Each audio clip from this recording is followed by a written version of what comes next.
I sat down on my computer and nearly had a heart attack. Chrome was front and center and incognito mode. Oh, crap, I thought to myself. Where did I leave open?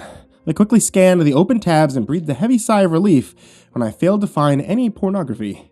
My wife understands that I occasionally view adult content. She claims to be perfectly fine with it. She claims it is healthy, like going for a walk. Nevertheless, despite her acceptance, I feel compelled to hide the evidence as much as possible.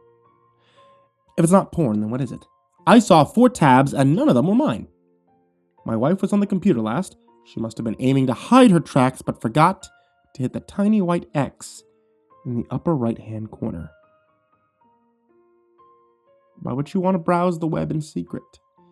She couldn't possibly be up to something. We've been together for years. Sure, we had our ups and downs, but we've persevered. Our relationship has been pretty transparent, and as far as I could tell, we were great at communicating our problems with each other. 4 incognito tabs suggested otherwise. I didn't need this. I could feel the maddening creep of paranoia pulling me in irrational directions. Am I just stressed out? I'm just stressed out. That's all, I thought. Work's a living hell. I loathe everything about it. My boss, my coworkers, the endless Excel spreadsheets, all these emotions I was experiencing, simply my brain externalizing my anxiety onto my innocent wife. But the uncertainty felt like a stomach ulcer, one that I could easily fix. I had a look, just a quick peek. I know, this is an egregious violation of the sanctity of marriage, and enduring relationship is based on a bedrock of trust. The mere act of unsanctioned snooping undermines this trust, but still, I was curious. She never left an incognito window open before, let alone 4. The nagging pangs of jealousy felt like toxin in my bloodstream. I wouldn't be able to calm down until I learned the truth. I opened the first tab. Grandma's chocolate cupcake recipe. The website went into explicit detail describing how to bake 24 perfect cupcakes.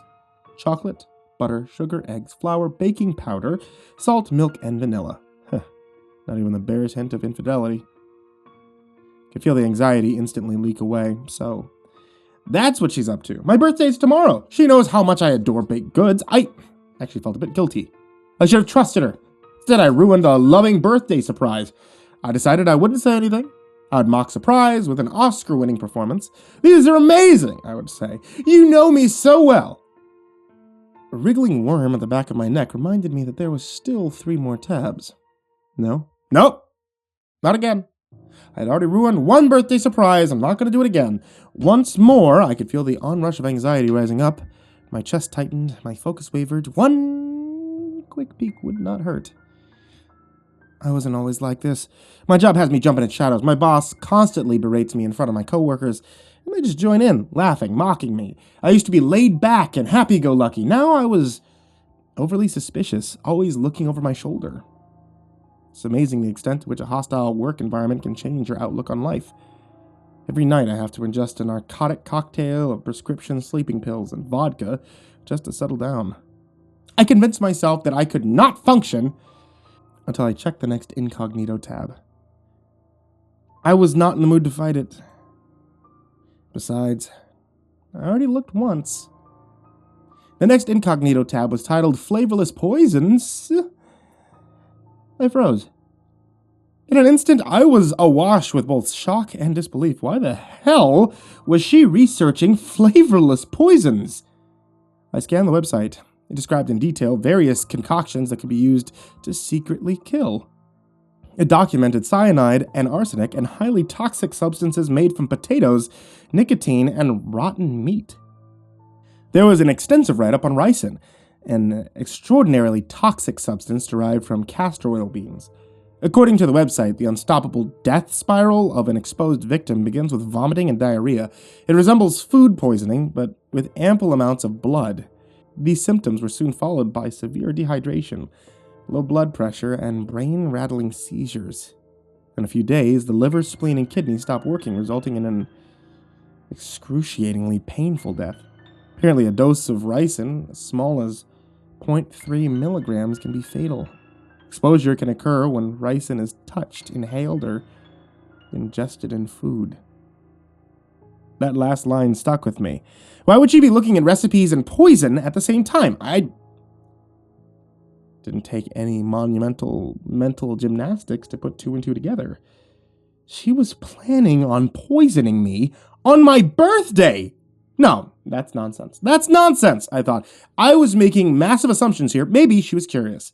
Everyone Googles stupid questions. Yesterday, I Googled whether guinea pigs farted. I have no motivation beyond silly inquisitiveness. I just wanted to know. Google does not punish dumb questions. I was being suspicious again. Next tab would determine the truth of the matter. The third tab was titled, How to Make Ricin at Home.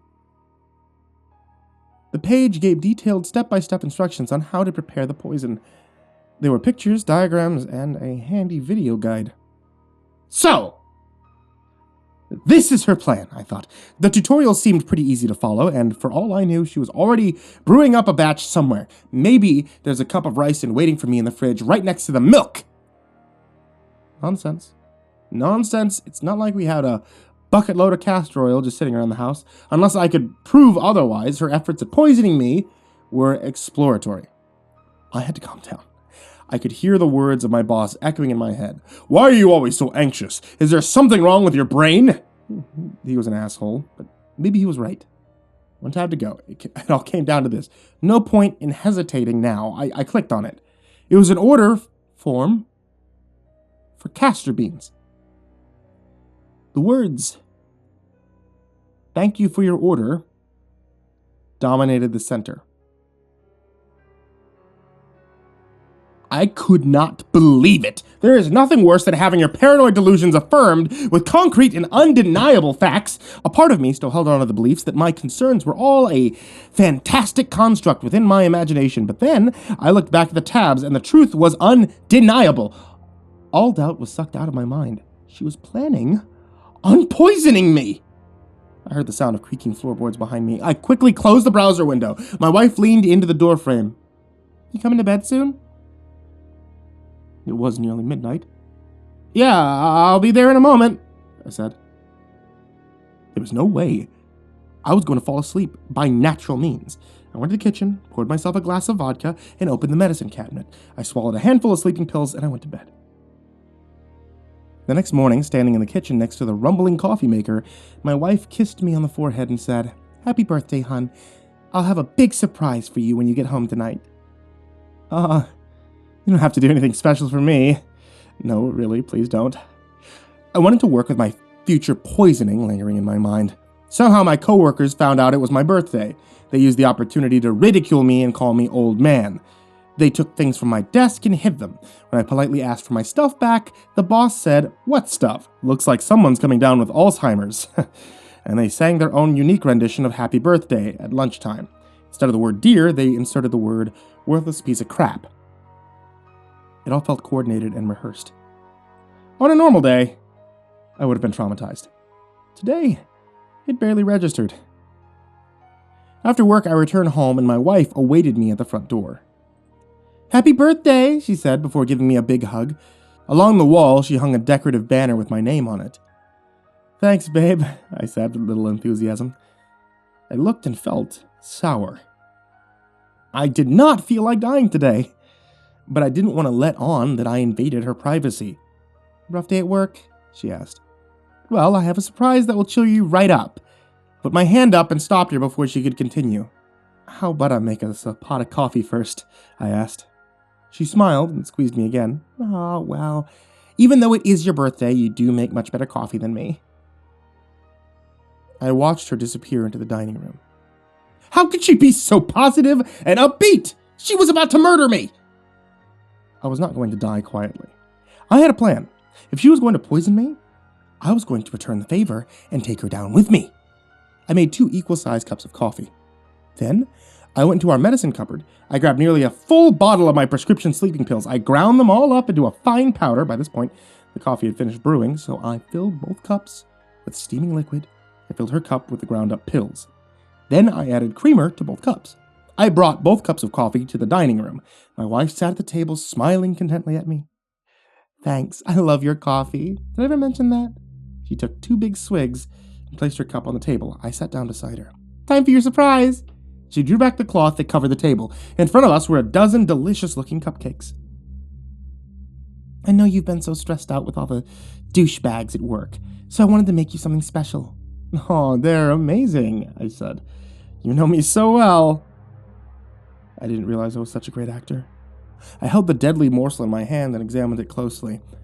It looked like a benign cupcake. It smelled like it was fresh from a professional bakery. How could so much evil reside in such a delightful treat? I guess it was time to die.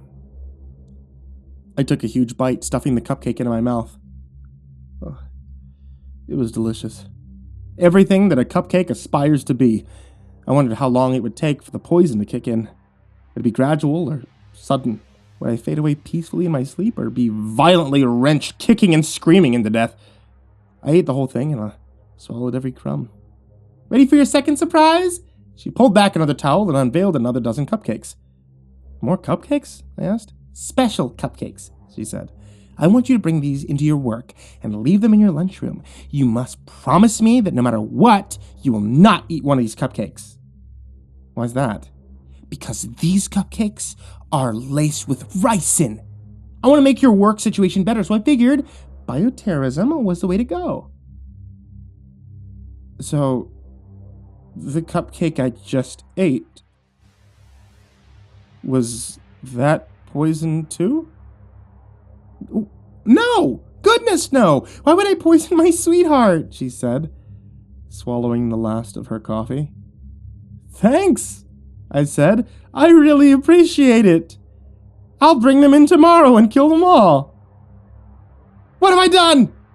She gave me a big hug and retreated into the kitchen. I grabbed one of the ricin cupcakes and I shoved it into my mouth. I replaced the gap with one of the non-poison treats. I should have trusted her. I should never have checked her incognito tags, and now I've killed her. At least I wouldn't have to live for very long with the guilt. I felt beyond horrible. Only thing that would help now was a glass of milk.